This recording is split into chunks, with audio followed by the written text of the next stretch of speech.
California is on fire. Trump and Newsom are at war. Simone Biles has lost her mind, and much more on this week's episode of The Rant of Ruben J.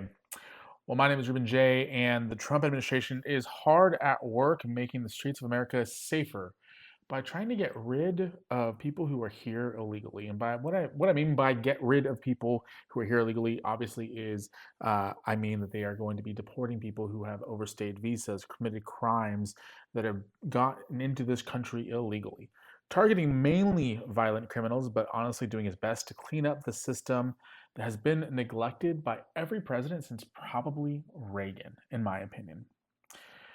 Under both Democratic and Republican leadership, millions of illegal immigrants have entered the United States. Every presidential candidate up until President Trump would claim that immigration is one of their top priorities for their pending administration should they be elected. Heck, Hillary Clinton at one point used to call for a border fence to be built during her 2008 run for the White House. It wasn't until the bad orange man started calling for a big, beautiful wall to be built and saying that Mexico would pay for it that the left started having major issues with the border enforcement. I kid you not. Literally everybody from John Kerry to Barack Obama, Hillary Clinton, George Bush, Mitt Romney, all of these people would talk about how we need to secure our border. Now, they would differ on how they wanted to do it. Some would want to do some amnesty while figuring out ways to get rid of the truly bad people that are here that are committing crimes against women and children and doing just some terrible things, while others would want just mass deportations. One of the wild things to me is that President Barack Obama would actually be known as the deporter in chief. Obama deported close to 3 million individuals during his 8 years in office. The difference between Obama and Trump, however, is simple. Obama did it quietly. We didn't know that Obama was doing these deportations. You'd hear about it here and there. You would hear about deportations and ICE activities happening in communities, but it happened quietly. Obama would put kids in cages long before Trump did. We wouldn't hear about those kids in cages until Trump put them in cages, quote unquote. The difference from what Obama did to what Trump did is that Trump came into office promising to do his best to deport and clean up the immigration system. Trump talked about a big, beautiful wall. He talked about how we needed to make it a priority that we stopped the influx of people coming in through the southern border, through the northern border, people coming into this country illegally. In fact, I think there was even talk about completely shutting down the border at one point, and people took this as Trump hating immigrants and hating Mexicans and hating brown people, when I believe the truth is Trump loves those people. I believe Trump loves immigrants. Actually, I think if Trump's personal life shows us anything, is that he truly does love immigrants because he has married almost exclusively immigrant women. Let's forward to today. Let's go on. Let's focus on what's actually happening now. California has people up in arms, and why is that?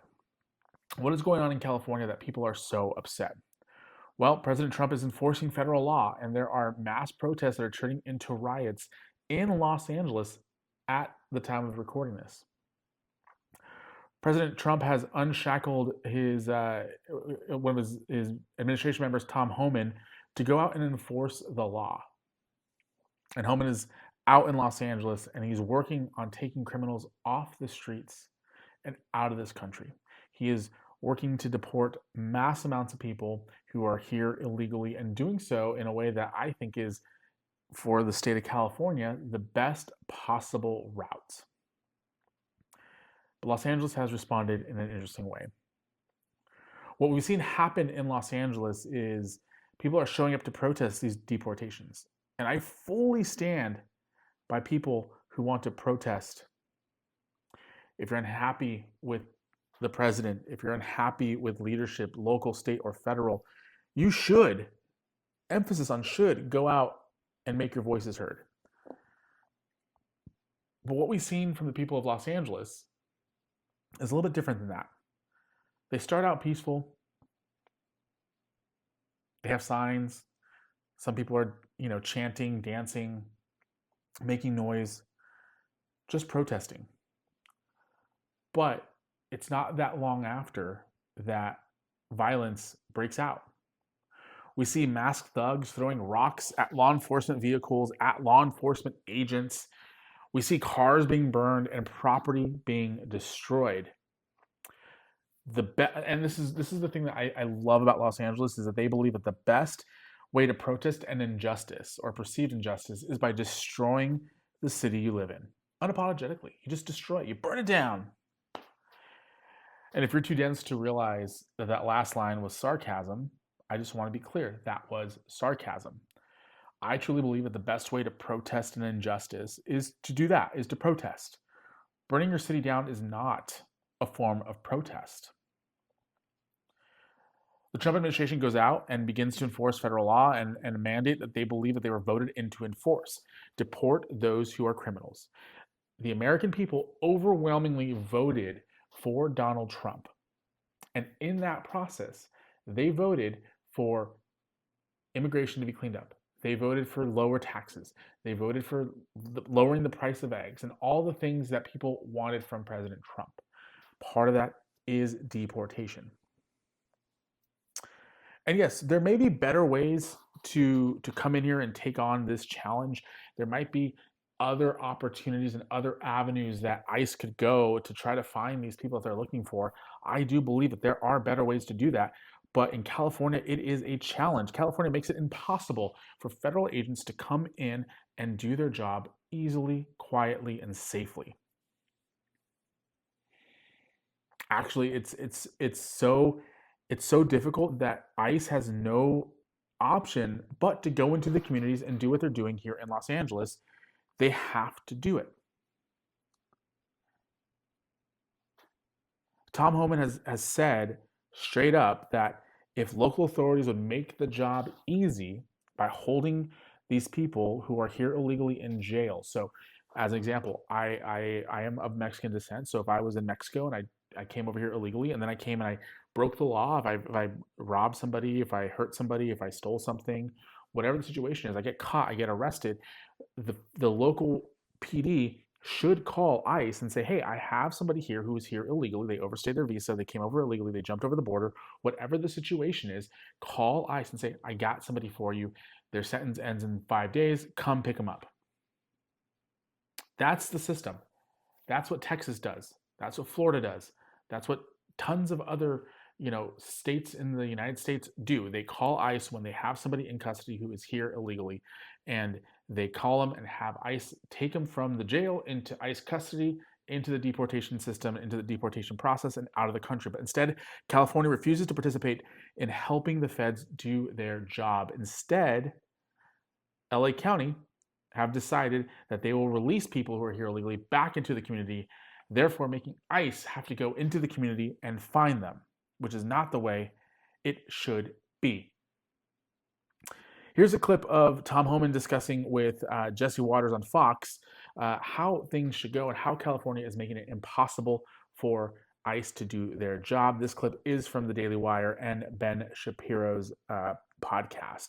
Watch it. Can go. And that's also the point that Tom Homan is making. He says that we're being obstructed from going into, for example, jails by state and local authorities. So if we can't arrest illegal immigrants in jail, then we'll arrest them in the community. I've said for a month, sanctuary cities, we could arrest them in the safety and security of the county jail, but they won't let us into jail. They release them into the community, which means we got to send a whole bunch of teams in the community to find this dangerous person that don't want to be found. So sanctuary cities are going to get exactly what they don't want. More officers in the communities and more officers in work site. We can't arrest. You hear from Tom Homan right there that if ICE was able to go into the jails and find these people from the criminal justice system that's already in place, that they would not need to be going down into the city of Los Angeles looking for these people. California could make it easy, but instead, Newsom and the California leadership want a spectacle of ICE in the streets so that Newsom and Mayor Bass of Los Angeles could look like they're the good ones, protecting people who are here illegally because it's a moral ground for them. For them, anybody who's here illegally should be able to stay. And if we try to take them out of this country, then they're going to stand in the way and they're going to make it look like they're the good guys. And in California, that works because in California, you vote left. Doesn't matter. Doesn't matter. You vote for the person who is left. You vote for the person who is blue. So the way that California wants people to do it gives ICE no other option but to go to the Home Depots to look for their suspect. ICE has to go to the warehouses, to the fields, to the job sites of potential illegals to find the ones that they are trying to take into custody. And in the process, that's where you find people who are here illegally, yes, but maybe they're the ones that aren't breaking the law, but they happen to have broken the law. People who are here illegally because their parents brought them here illegally. And now they are working a job where there are people who are wanted by, federal law enforcement and are going to be deported, and now they happen to be in the vicinity of an ICE raid. In the process that California makes it so difficult for ICE to do their job, some good people who are also here illegally are found to be here illegally, and the process for them to be deported begins as well. It is a side effect of Gavin Newsom's California. And before anyone in the comment section decides to come after me, I feel bad. I really do.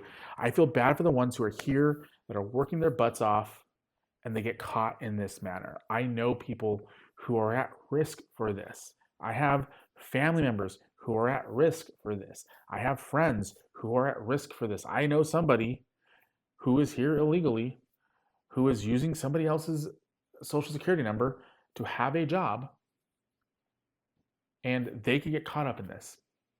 And it's sad, and it sucks.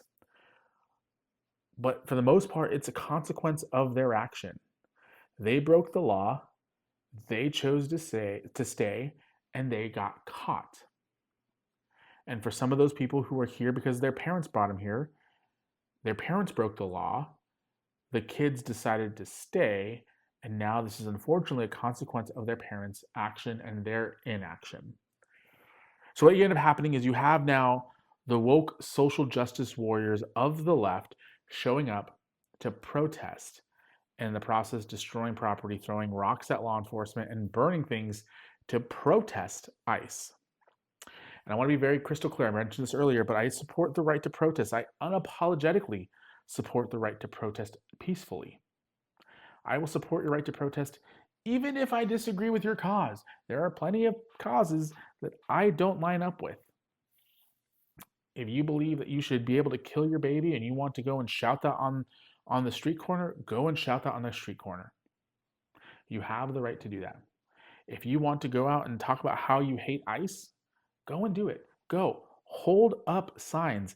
Make a commotion. Make some noise. Make your voices heard. But the right to protest and speak out is just that. It is a right. But the minute someone starts to throw rocks, light things on fire, or begin to deface property, that protest is no longer a protest. That protest has become a riot, and I will unapologetically call for your arrest. I think every single person who is throwing rocks at law enforcement, every single person who lights a car on fire, every single person who is out there literally assaulting law enforcement officers need to be arrested. If you're looting, you need to be arrested. There is no right to riot. And in Los Angeles, many of these protests have turned into riots. Rocks are literally being thrown at law enforcement officers. There are videos of this. There are people spray painting on property. Waymo cars, the autonomous taxi service Waymo owned by Google, they're being set on fire. What did the Waymo car ever do to the illegal immigrants being deported? It's not like they're being used to actually deport the illegal immigrants. Like, I would understand that. Like, if ICE was calling Waymo cars to drive people down to the border so they can kick them out, like, I would understand that. But leave the Waymo cars alone. Just leave the Waymo car alone. Let's not deal with Waymo. Let's not break Waymo anymore. The other thing, I would say this. Like, even if I would even be like, if you want to break something, I would probably be okay with you breaking the windows of Border Patrol vehicles or ICE vehicles, or even smashing, the federal buildings down. Like, that's fine. But people's private property, Waymo cars, people's businesses, looting, all that stuff, like, no. That's where you lose me. Stop with the looting. Let's not loot. What is loot? Like, everyone knows that the biggest injustices in this world, are solved by looting the local Reebok or Apple store. Los Angeles starts to go to hell.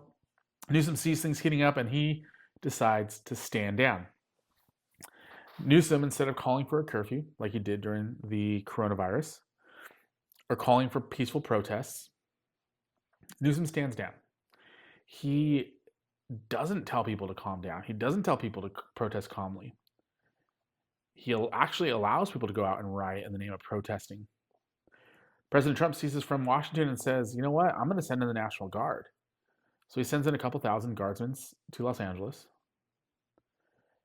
And Newsom basically says that he doesn't want the help. He doesn't need the help. Things are peaceful. Well, we're watching the television and we're seeing Los Angeles on fire. I live in California. I can drive to LA. I can see it on fire. And so in the process, Tom Homan also makes it very clear that if Newsom or Mayor Karen Bass get in the way, which, by the way, Karen Bass, she's such a great mayor that when Los Angeles was on fire earlier this year, she was literally in Ghana. So Tom Homan, he makes it clear that if you get in the way of ICE, you will be arrested. He tells that to Newsom, tells it to Mayor Bass. You mentioned the governor. He says he wants you to arrest him. Well, what would you arrest him for? Well, look, I was interviewed by an embassy reporter. He asked me about the protesters. I said, look, they got the right to protest, but they can't cross that line. They can't impede our enforcement efforts. They can't put hands on our officers. They can't knowingly harbor and conceal illegal aliens from us. I said, so if they cross that line, they're going to be prosecuted. And the question was, well, how about Mayor Bass and Governor Newsom? What if they cross that line? I says, they'll be prosecuted too. Trump is then later asked about Homan's threat, quote unquote, to arrest Newsom, and here's what Trump had to say about that. Gavin Newsom he's daring Tom Homan to come and arrest him. Should he do it? I would do it if I was Tom. I think it's great. Gavin likes the publicity, but I think it'd be a great thing. He's done a terrible job. Look, I like Gavin Newsom. He's a nice guy, but he's grossly incompetent. Everybody knows. All you have to do is look at the little railroad he's building. It's about 100 times over budget. We're putting a flagpole over there. Under budget. I always do under budget. What does your intel tell you about these people causing all the problems in LA? Are they people ICE is trying to deport, or are they professional agitators? The people that are causing the problem are professional agitators. They're insurrectionists. They're bad people. They should be in jail. Thank you. Newsom, sued Trump over sending in the National Guard, and a court has sided with Trump, saying that Trump has every right to do this.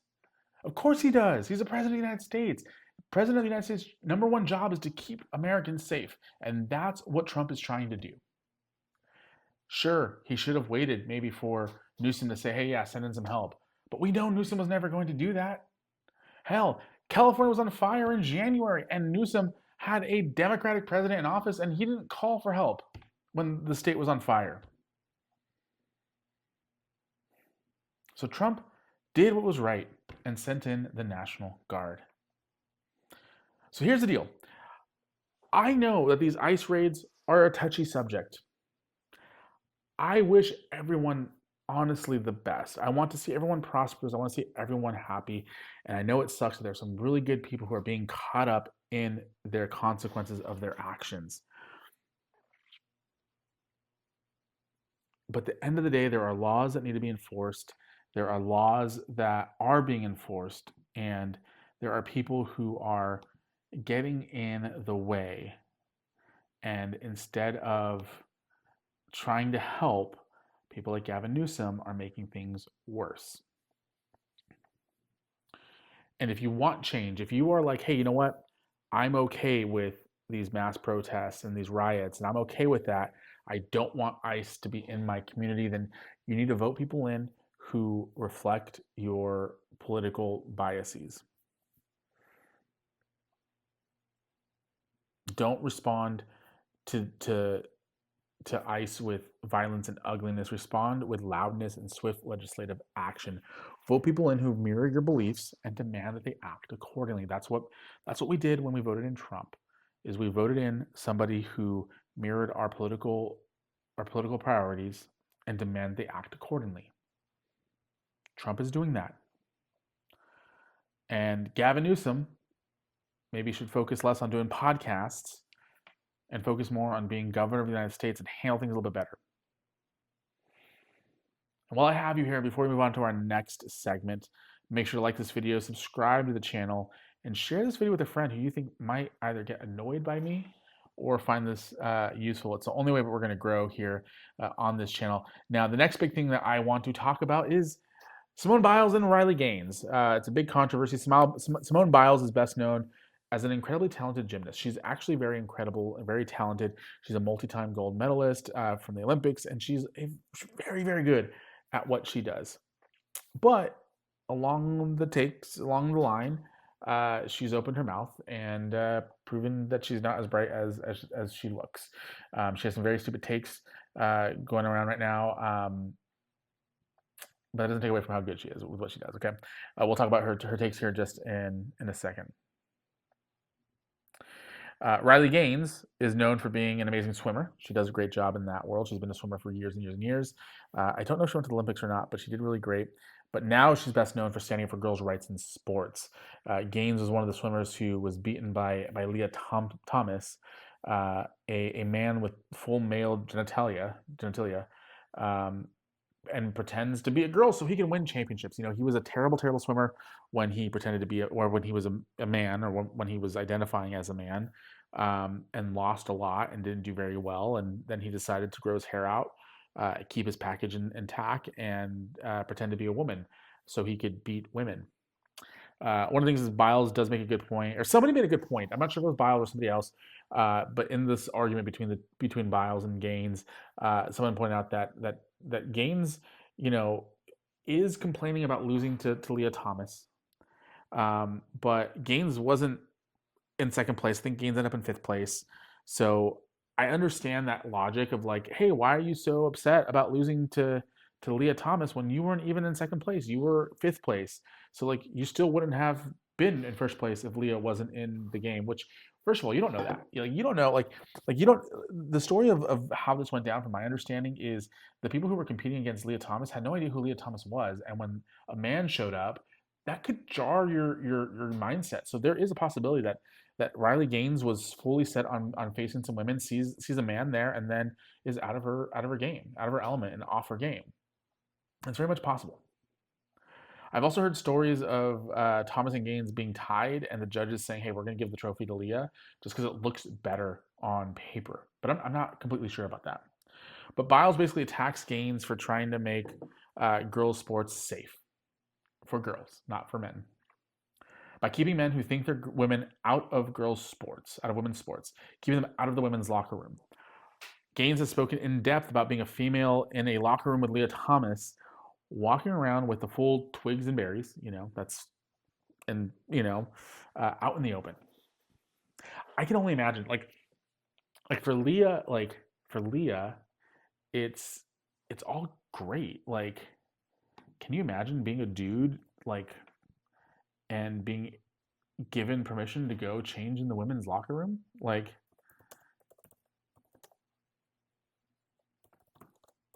I can understand what the appeal is.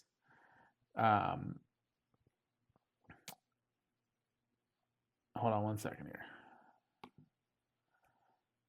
Let's see if I can figure this out. Okay, there we go. I can totally see what the appeal is. I'm a male swimmer who can't cut it in my own sports league. And I can go change in the women's locker room and fully expose myself and be perfectly okay with it and be given the permission to do it. And then also see, a bunch of women changing. It makes sense from it's disgusting. It's absolutely disgusting. I'm not condoning it, but I can understand his mindset behind it. I can win championships and see women naked, win-win, right? But Riley Gaines is fighting for the right for women not to have to go through that, especially young women, especially women in high school or in college. Like, can you imagine being a young woman walking into a locker room and all of a sudden you see like with no warning whatsoever, a man walks through through your locker room, being able to see you naked, he being completely naked himself, with no warning. Again, no warning. It's not okay. It is not okay. And Simone Biles is somebody who never had to compete with a man pretending to be a woman. Like in her sport, it was all incredibly talented women facing incredibly talented women, not a mediocre man facing off against incredibly talented women. Biles never had to deal with seeing a man walk through her locker room with the full twigs and berry service. So she can call Riley a sore loser all she wants, but she has no idea of that trauma. I know for me, personally, I'm a man. I've been in locker rooms with other men, and even when I turn around and I see a man fully naked in a locker room, it is jarring. It is jarring.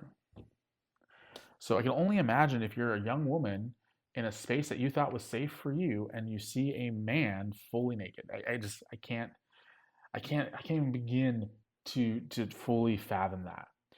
But then on top of that, the whole idea of Riley protecting women's sports is because there should be sports for men and sports for women. And if you can't cut it in the men's league, then you don't get to be in the men's league. You don't get to go into the women's league. You go play recreational, whatever sport you're playing. You go swim at the YMCA for fun. Because that's how it should be. Men should not be competing against women, especially when it's almost scientifically a fact. This isn't a diss on women, but you can look at like the best female, athletes in a sport facing off against mediocre men in that same sport. More times than not, the man's going to win just because of biology. Like that's just the way it is. It's unfortunate. There are going to be instances where the women might still be able to best a man. Like that's not like it's not impossible. It's not unheard of for a woman to outperform a man. But apples to apples, pound for pound, a man's going to be able, a mediocre man's going to probably be able to outbeat an exceptional woman. That's what it is. So Simone Biles, who is calling for how about a trans sports section? You don't see trans women or trans men, a woman who wants to be a man competing in men's sports. It's not a thing. I think there's some biology there. So having a trans-only division for sports is probably basically being like an amateur men's division. It's basically it's basically going to be all the mediocre people who couldn't cut it identifying as trans and competing against other trans people, and then basically being the champion of mediocrity. So Riley Gaines, I think people need to continue to support Riley Gaines while she is fighting for women's safety and women's spaces. I 100% think that we need to continue to support her. Any self-respecting woman would want to protect the locker room and safe spaces that women share. End of discussion. And with that, enough about the politics, enough about all the things that I've been talking about. This podcast is called The Rant for a reason. It's because I'm going to rant. And I want to rant about something a little bit different. I want to rant about professional wrestling for a minute. Because I'm a big fan of WWE. I'm a big fan of AEW. I'm a big fan of TNA wrestling. I want to talk about CM Punk. He's back in the WWE after many, many years. And during his time away from the WWE, there's one thing that he would say that he was never going to do, and that was an event in Saudi Arabia. But it looks like he's going to do it this year. It looks like it's going to happen. And while the story behind Punk doing this is quite good, Punk has called WWE's relationship with Saudi Arabia, like he's called the events WWE blood money. And he said that he would never go no matter how much the money was. no matter how much they offered him, no matter what opportunity was on the line, he would not go to Saudi Arabia. He would not participate in WWE Blood Money. Yet here we are. On Monday night, that all changed. He and John Cena faced off face to face, with Cena basically saying, where is the competition? Now, if you're not paying attention to WWE, that's okay. Not a lot of people are. But John Cena is on a retirement tour, and he is a bad guy for the first time in 20 years. And Cena so far has done really well for himself as champion. Punk would come out and say, I am your competition. Punk has beaten John more times than the other way around.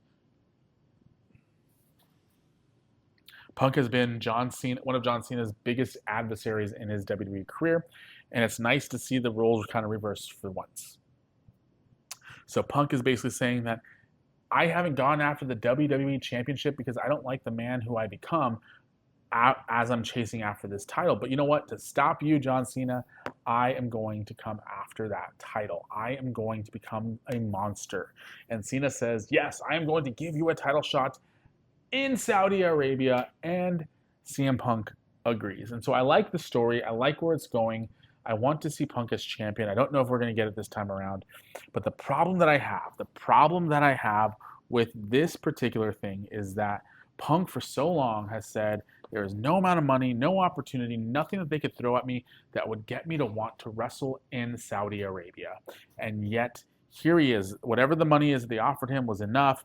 The opportunity of becoming WWE champion was enough for him to turn away from his moral.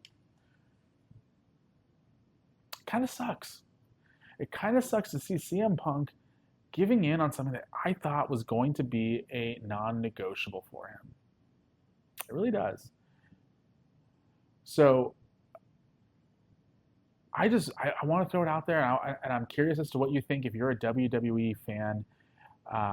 What are your thoughts on Punk going to Saudi Arabia after saying he wouldn't? What do you think was offered to him? What could they have given him that he doesn't already have?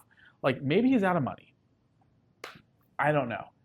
It's mind-boggling that somebody who, for so long, made it a principled stand that he would not go to this event is now at this event. If he doesn't win, and he also, went against his morals, I'm going to be very upset. I might have to not wear his t-shirt for a while. I don't know. What are your thoughts? Let me know in the comments down below. Also, leave a comment about anything that we talked about. Tell me what your thoughts are on the ice raids. Tell me what your thoughts are on Simone Biles. One of the other things, real quick, that I want to mention here briefly is it looks like Elon Musk has apologized to President Trump. Looks like they're buddies again. So we'll talk more about that on a different episode of The Rant. But make sure to like this video, comment, subscribe to this channel, subscribe to this podcast if you're listening to it on a podcast channel. YouTube.com/multimedia mouth. Subscribe. Let's do this. Let's build an empire together. And until next time, my name is Ruben J. This has been The Rant.